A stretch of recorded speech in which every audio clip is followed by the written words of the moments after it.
Love versus attachment. Two words we often use interchangeably. But are they really the same? Is it better to love or to be attached? One promises freedom, whereas other clings with need. Today, let's dive deep into this fascinating wisdom.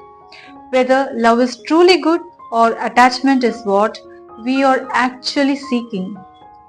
Stay tuned because the answer might change the way you look at your relationship forever. Hello everyone, welcome to Energizing Psychological Tips. If you are new to this channel, kindly subscribe and click the bell icon.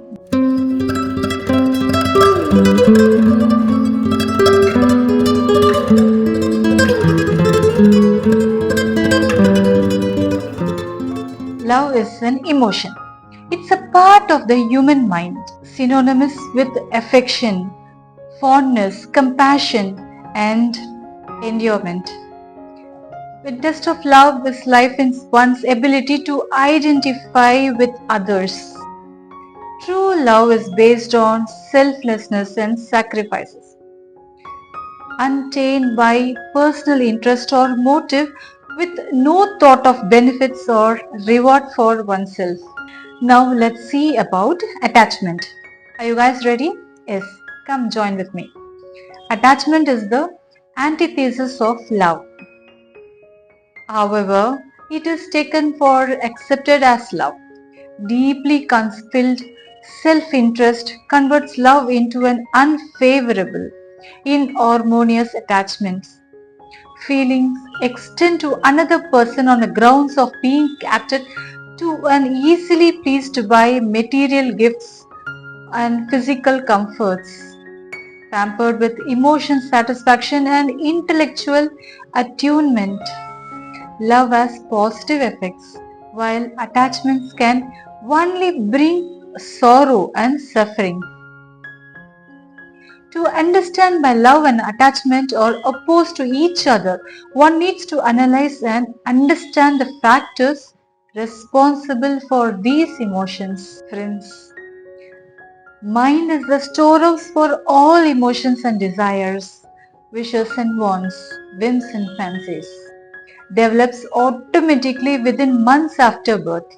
It becomes a strong force that guiding personality and as one attains adulthood. It has no directions or dimensions. It can ask for anything, anywhere, anytime, for no reasons. Now, let's see some psychological point of view. Attachment is not always bad.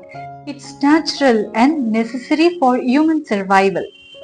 But when attachment brings unhealthy or excessive, it can create serious problems in relationship and personal growth as well. Here's why psychologist says unhealthy attachment can be harmful. Let's see one by one. Number one, loss of individuality.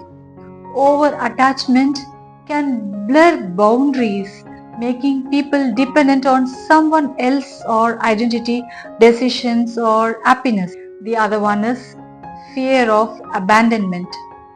Anxious attachment often leads to insecurity, jealousy and constant worry that the person will leave. Number 3. Emotional instability. Relying too heavily on other person can create mood swings, clinginess or even manipulation to keep the bond intact. Number 4. Stunt growth. People may avoid pursuing personal goals or independence because they fear losing the relationship.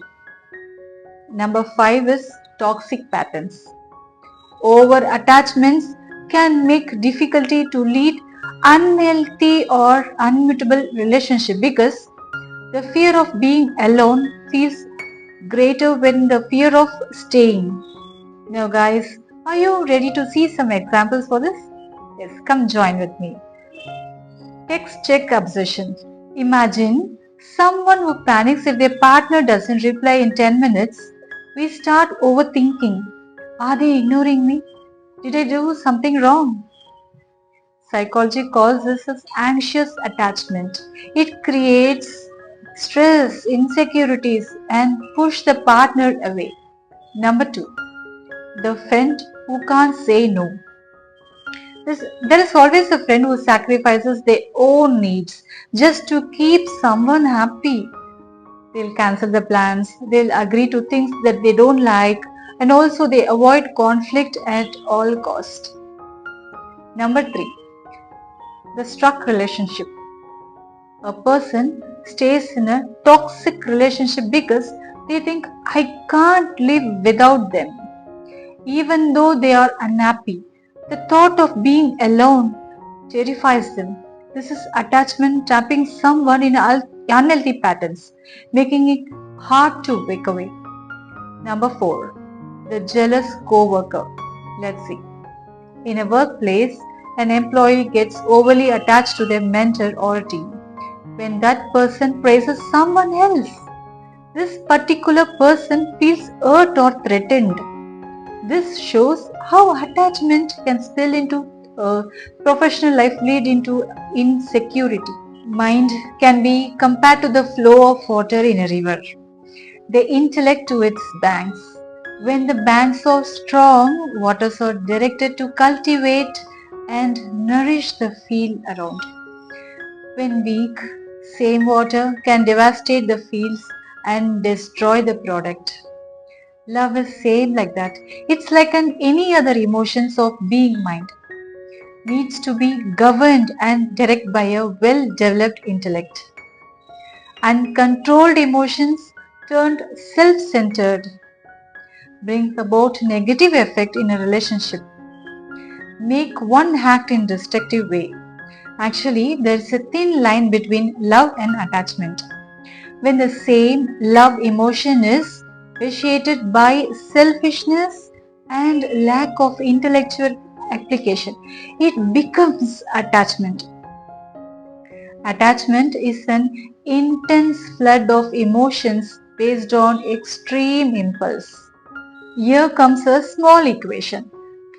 Let's give ears to that. Love plus selfishness is equal to attachment.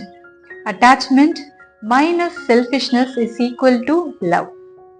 When emotions are indiscriminated, one loses mental balance and cannot function effectively. Misplacing positive emotions leads to trouble, even destruction. Emotions directed by intellect for an higher purpose are disciplined, regulated, and gain strength. The power of love lies in its purity.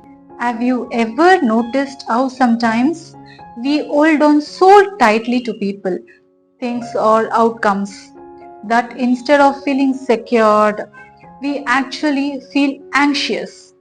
I hope you would have felt this. Yes, that's the trap of attachment. But there is another path of detachment which does not or may not caring but caring without clinging on. We know what is attachment because we saw so many examples few minutes back. Attachment is when your happiness becomes dependent on someone or something outside of you. Psychology says attachment often comes from fear of loss and insecurities. Why is attachment a problematic one? It creates expectations. That's why. Expectations creates disappointment. Very simple. See, you stop enjoying the present because you're busy worrying about losing it. For example, you are buying a new phone and obsessing over scratches instead of enjoying using it. What is healthy detachment? Let's see. Detachment is not coldness or indifferent. It's a freedom, that ability to love, work and live fully without fear of losing it. For example, a parent teaching a child to cycle. Okay, they hold the bike first and let go because they don't care. It's because real growth requires space. Yes, you heard it right, space. Many of us often fail to give that space. How to practice detachment? Let's see even that. Awareness. Notice when you're clinging. Shift focus inward. Your peace should come within you, not external validation. That's very important. Have a check on it. Gratitude practice. We often hear that gratitude is the best practice. Yes. Appreciate without demanding. Number 3. Mindset. Tell yourself, I enjoy this fully and thoroughly. Now, even if it is changes tomorrow. Attachment makes us prisoners of fears, while detachment makes us masters of freedom. The heart of life is to love being deeply placed, work passionately, and hold everything lightly. Friends, listen. Love lets you breathe, whereas attachment, when unhealthy, makes you suffocate. So, attachment is antithetical to love. I hope you found this video useful. I request you to kindly subscribe the channel and click the bell icon. Thanks for watching.